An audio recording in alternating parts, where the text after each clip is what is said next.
Hi guys, welcome to my channel. My name is Tamko. If you haven't already subscribed please subscribe down below. Today we're just gonna go ahead and talk about how to turn a short dress into a long garment dress.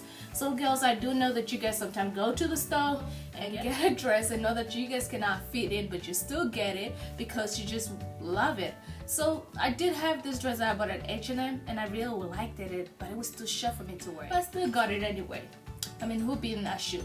I mean, is it just me? I think most girls do it. But anyway, I got this dress, and then after a while there was an event that I had to attend, so I decided, oh, let me go buy a fabric from Joann and also turn it to this dress, a long dress. So I did that. I got the dress, turned it long, went out with it, and then I go out with my friends. So you can watch how I turn this dress into a glamorous long dress, so I can go ahead and go out with it. So stay tuned. This is just a short clip that I put up together how I turn my short dress into a long dress so I can feel comfortable.